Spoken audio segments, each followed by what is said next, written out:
back to Ram's tutorial education. So today guys, we're going to discuss about set of definitions. If you are new here to my channel guys, please don't forget to like, share, and subscribe to Ram's tutorial educational channel. Today, we're going to discuss about set theory symbols or definitions and symbols.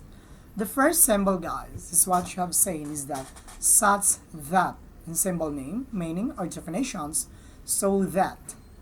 Next is intersection symbol, which is represented by A and B, meaning to say if the objects guys that belong to set A, it should be belong to set B. You're going to see check it out. So for example, if 1 and 2 belong to set A and B also we have 2 and 1, so we are going to pick it out. That's belong to set A and set B. Those are their intersections. The next symbol is union, which is represented by A and B. A is union of B, meaning to say objects that belong to set A or belong to set B. Next symbols is subset. A subset of B, meaning to say guys, A is subset of B. Set A is included in set B.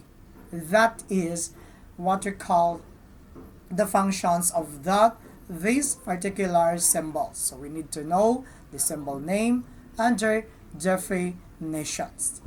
Next guys is that proper subset, or it might be strict subset. If you have seen, it was represented by A and B.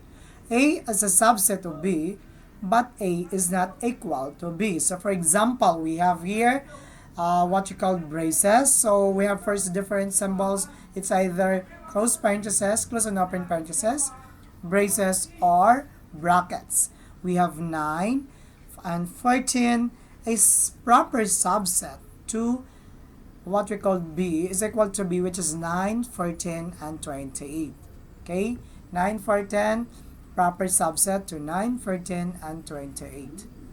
Next is A is not subset of B, meaning to say set A is not a subset of set B. So for example, 9 and 66, not subset to 9, 14, and 28. Next, superset, which is represented by A and B. A is a superset of B, or set A includes set B. We have A 9, 14, and 28 superset with 9, 14, and 28, which is represented by set B. Next is represented by A and B also, which is proper superset rather, and strict superset. A is a superset of B, but B is not equal to A, represented by 9, 14, and 28, which is letter A, proper superset of B, which is represented by 9 and 14. Next is A is not superset or not superset with B.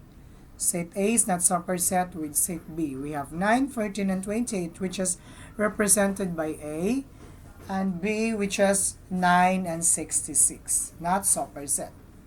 The next symbol guys is when we have power set, or 2 raised to A, all subsets of A.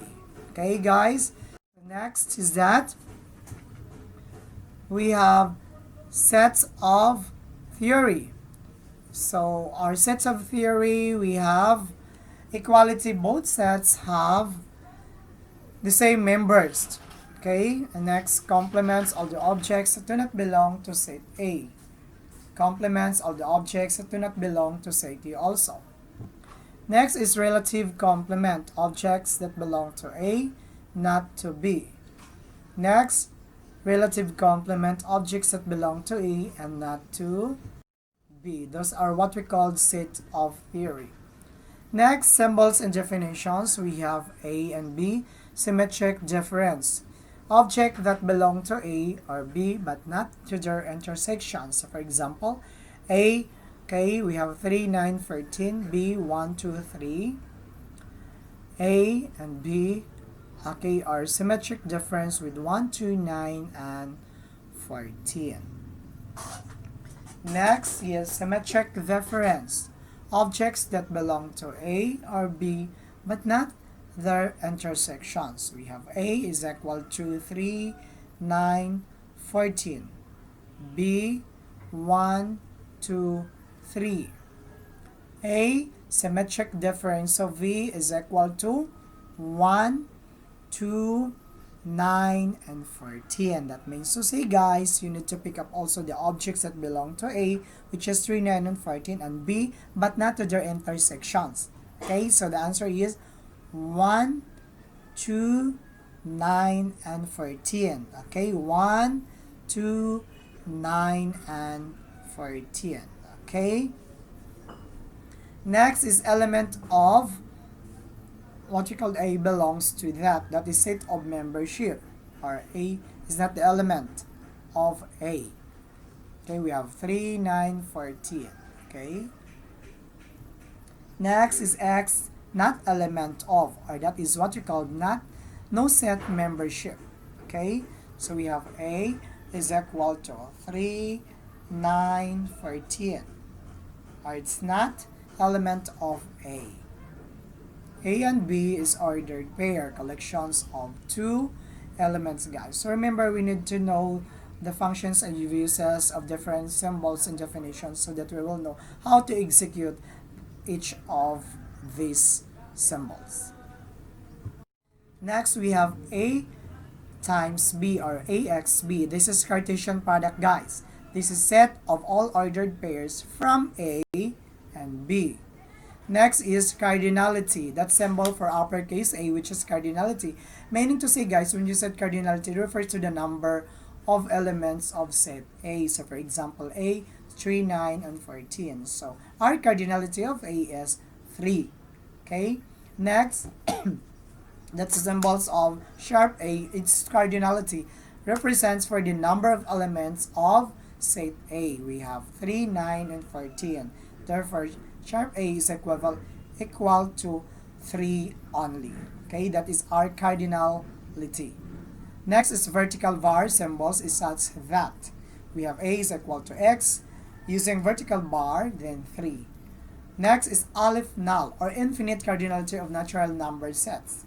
Okay, next, guys, continue to watching and don't forget to subscribe to our channel, Ram's Tutorial Educational Channel. Next is aleph 1 symbol, meaning to say cardinality of countable ordinal number sets. Next symbol is empty set. Meaning to say it's empty, it's not. Okay, these are the following symbols. Next is universal set, meaning to say set of all possible values.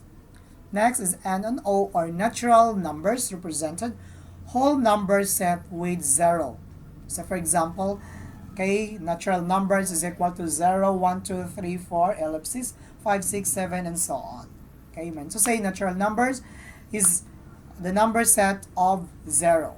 That's represented by those numbers. Next, N1 is refers to natural numbers, whole number set without putting 0. We have 1 is equal to 1, 2, 3, 4, 5, 6, 7, 8, and so on, guys. 6 is the natural numbers of 1. That is represented by N1. Next, integer numbers set. We have is equal to 3, negative 2, negative 1, 0, positive 1, positive 2, positive 3. So for example, guys, negative 6 is integers of that particular number set. Next is rational number set is equal to X is equal to A and B, or A and B is what you call integers of that particular number set. Next is real numbers set. We have is equal to X, okay, real numbers of set like that, 6.343 or 434 or 434, that's real number set. Next, guys, is complex number set. We have Z is equal to A plus BI. That is 6 plus 2i and the complex number of set, guys. Remember, my dear viewers, okay, if you are new here to my channel, guys, please don't forget to subscribe to Ram's Tutorial Educational Channels. Thanks for watching, guys. See you on my next video. Bye-bye. Thanks for watching.